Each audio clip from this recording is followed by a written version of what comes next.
Саламатсыздар ма оқушылар? Математика сабағына қош келдіңіздер. Бүгінгі сабағымыздың тақырыбы екі таңбалы сандардың ондық құрамы. Сабақтың мақсаты екі таңбалы сандардың разрядтық құрамын анықтау, разрядтық қосылғыштарға жіктеу. Балалар, алдымен берілген сандарға назар аударайық. 7, 2, 5, 9. Бұл сандар қандай сандар, балалар? Әрине, бір таңбалы сандар. Келесі сандарға назар аударайық. 16, 15, 20. Ал бұл қандай сандар? Дұрыс, екі таңбалы сандар.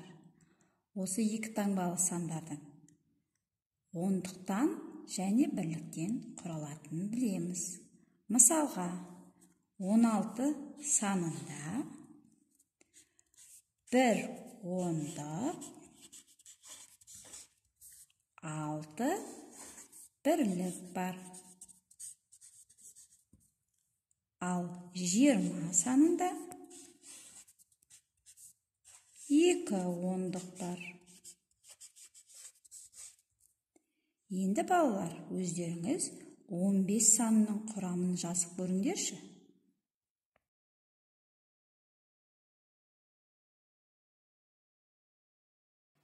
Балалар, бізге санау таяқшалары қажет болады. Өздеріңде бар санағыштарыңмен оны буып байлайтын резинка жіптеріңді алдарыңа дайындап қойыңдар. Санау таяқшаларын қалай тез санауға болады деп ойлайсыңдар? Қане ойланып көрейікші. Дұрыс, санау таяқшаларын тез санау үшін 10-10-нан жинақтап санағанымыз өзімізге өте тиімді. Олай болса, санағыштарымызды 10-10-нан жинақтап байлап көрейікші. 10-10-нан жинақтап байлаған кезде неше бума пайда болды? Бұл бумалардың саны ондықтарды білдіреді, ал артылып қалған таяқшалар бірліктерді білдіреді. 3 бума байланып, 4 таяқша артылып қалды. 3 ондықты 4 бірлікті білдіреді. 3 ондық 4 бірлік 34. Яғни бұл 34 саны екен. Олай болса, экранға назар аударайық. Осы сандарды атап көрейік. 2 ондық 4 бірлік бұл 24 саны. 4 ондық 2 бірлік 42 саны. 5 ондық 5 бірлік бұл 55 саны. Келесі тапсырмаға назар аударайық.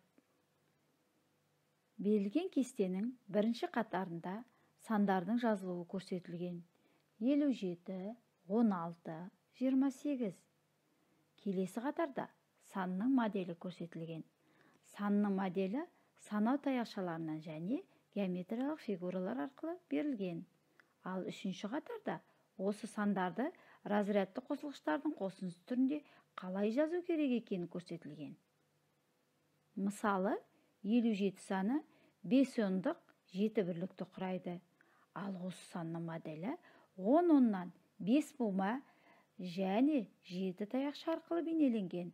Бұл 57 санының моделі. 57 санын разрядты қосылғыштардың қосындысы түрінде қалай жазуға болады деп ойлайсыңдар? Қане ойланайықшы. Дұрыс, 57 санының разрядты қосылғыштардың қосындысы түрінде 50 мен 7 санның қосындысы деп жазуға болады. Яғни 50 тең 50 мен 7-нің қосындысына.